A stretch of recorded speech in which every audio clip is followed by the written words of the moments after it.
તો કોઈ પણ વ્યક્તિને મળો ને ત્યારે પ્રેમથી મળવું, સ્મિતથી મળવું, એમાં ક્યાં કઈ લઈ લેવાનું છે અને દઈ દેવાનું છે? એમાં કઈ દઈ દેવાનું તો છે જ નહીં. પણ આખી જિંદગી આપણે વિચારશું સવારથી ઉઠીને લઉં, લઈ લઉં, લઉં, લઈ લઉં.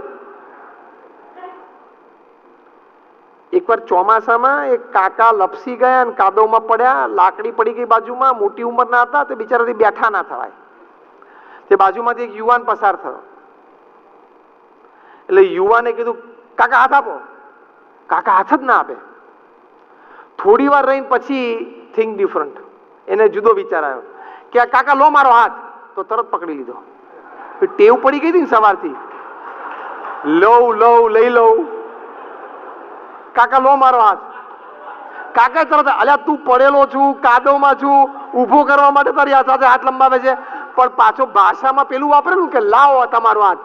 આપું તો કાંઈ જ નહીં, મારો હાથ ના આપું તને, અત્યારે ના આપું.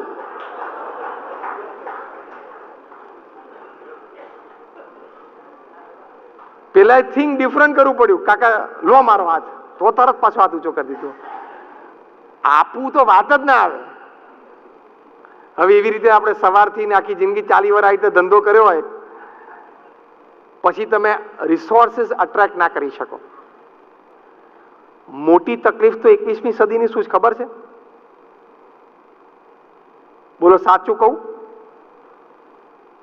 અને તમે અંતરદ્રષ્ટિ કરશો ને બોલું પછી, તો તમને આ વાત 100% હૃદયપૂર્વક સાચી મનાશે. 21મી સદીમાં માણસ ચહેરા ઉપર સ્મિત રાખતા ભૂલી ગયો છે. 21મી સદીમાં માણસ ચહેરા ઉપર સ્મિત રાખે. He has forgotten smile.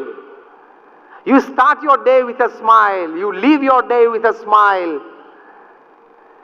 જે વ્યક્તિને આપણે મળીએ આમ સ્માઇલ થી તો મળવું જોઈએ ને.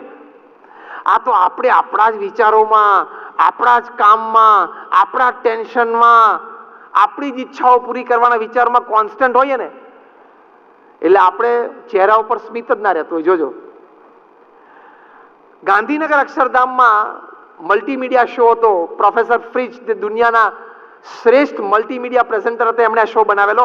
એમણે રોનાલ્ડ રેગન અમેરિકાના પ્રેસિડેન્ટ માટે બનાવેલો, ધ શાહ ઓફ ઈરાન માટે બનાવેલો, પ્રેસિડેન્ટ ઝિયાઉલ હક પાકિસ્તાનના હતા એમની માટે પણ એમને બનાવેલો, અને પ્રમુખ સ્વામી મહારાજ માટે પણ બનાવેલો. 14 સ્ક્રીન ઉપર એક સાથે ફિલ્મ ચાલે, જે 1992માં તે વખતે બહુ મોટી ટેકનોલોજી હતી.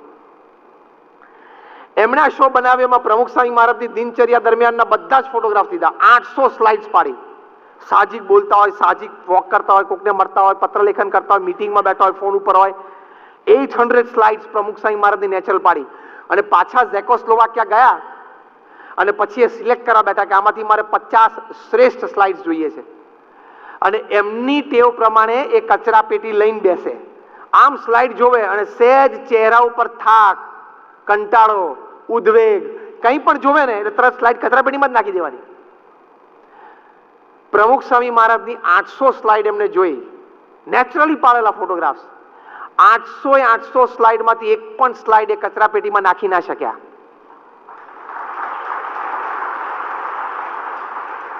The smile on the face, એક પણ ના નાખી શક્યા. એમને બહુ જ આશ્ચર્ય થયું કે હવે મારે જે ખાલી 50 લેવી છે કેવી રીતે લેવી. એમણે આવીને વાત કરી કે મેં Ronald Reagan president of America, president Ziaul Haq Pakistan, the Shah of Iran, આ બધાના પણ મેં મલ્ટીમીડિયા શોઝ બનાવ્યા છે. એ લોકોની ફોટોગ્રાફી કરું ને પછી હું આ સિલેક્શન કરવા બેસું ને એટલે મારે સારી 5 સ્લાઇડ નહોતી મળતી. એટલે ફરી વખત કહેવું પડે કે હું ફરી વખત ફોટોગ્રાફી માટે આવું છું. તમે ચહેરો જરા નિર્મળ રાખજો, હસતો રાખજો, ટેન્શન ચહેરા ઉપર ના દેખાય, વ્રિંકલ્સ ના દેખાય, જોજો. એ લોકોને પ્રયત્નપૂર્વક આ કરવું પડતું હતું. પ્રમુખ સ્વામી મહારાજને નેચરલ. અને ત્યાં એમના હૃદયમાં પ્રમુખ સ્વામી મહારાજ પ્રત્યે સદભાવના થઈ. એમને મલ્ટીમીડિયા શો બનાવ્યો. એનો વિચાર પણ ઉમદા આપણા શાસ્ત્રોમાં જે આત્મા પરમાત્માની વાત છે એ છે. અને પ્રમુખ સ્વામી મહારાજનું જીવન જોયું. Let me tell you one thing. આ મલ્ટીમીડિયા શો બનાવવાના પ્રોફેસર ફ્રિજ 90, 91, 92ની સાલમાં $2 મિલિયન ચાર્જ કરતા. $2 મિલિયન આ ફિલ્મ બનાવવાના, કોઈ પણ મહાન વ્યક્તિ વિશે.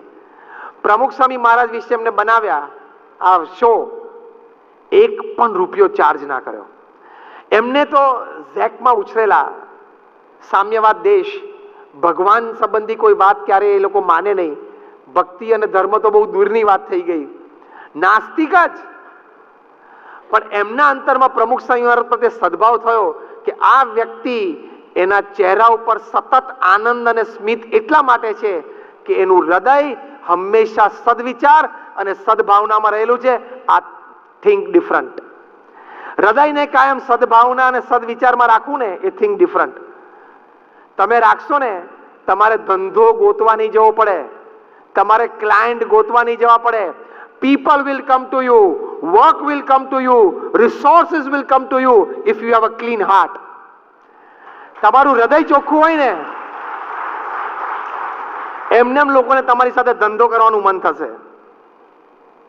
This is thing different. હૃદયમાં થોડીક મલિનતા હશે, થોડું કપટ હશે ને, તો એ પણ પેલાની ઇફેક્ટ કરશે કે આ માણસ ઉપર પૂર્ણ વિશ્વાસ ના રખાય. અને તમે ઘણા કોઈક વ્યક્તિને મળ્યા હશો, તમે પણ એવા બે પાંચને ઓળખતા હશો કે તમે એમ કહી શકો કે આ વ્યક્તિ અડધી રાત્રે મને એની પર વિશ્વાસ છે. એવા તમે પણ બે પાંચને ઓળખતા હશો બધા. એનું હૃદય ચોખ્ખું છે. જ્યારે ગુજરાત સમાચારના દેવેન્દ્રભાઈ પટેલે પ્રોફેસર ફીદનો ઇન્ટરવ્યુ લીધો 1992માં, ત્યારે એમને પૂછ્યું કે તમે કેમ આ $2 મિલિયન ફી જતી કરી? ત્યારે એમણે આ કહ્યું. ત્યાં સુધી એમના જીવનમાં પરિવર્તન આવ્યું. એ ઝેકોસ્લોવાકિયા પાછા ગયા, એમને ઘરમાં મંદિર ઊભું કર્યું, ઇલેક્ટ્રોનિક મંદિર. રોજ સ્ક્રીન ઉપર જુદા જુદા મંદિરોના મૂર્તિઓના દર્શન થાય.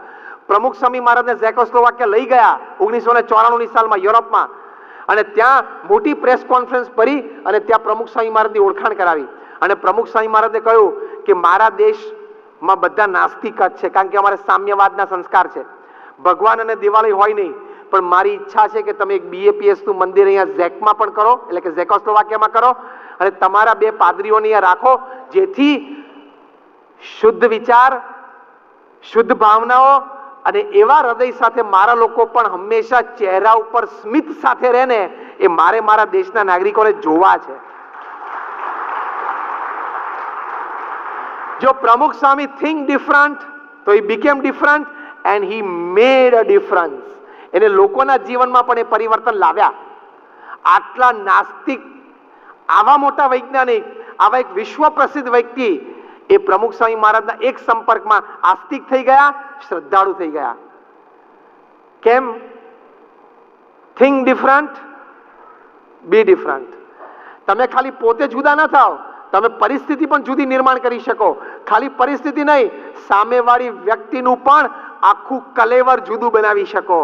એટલી તાકાત એમાં રહેલી છે. It becomes a big difference.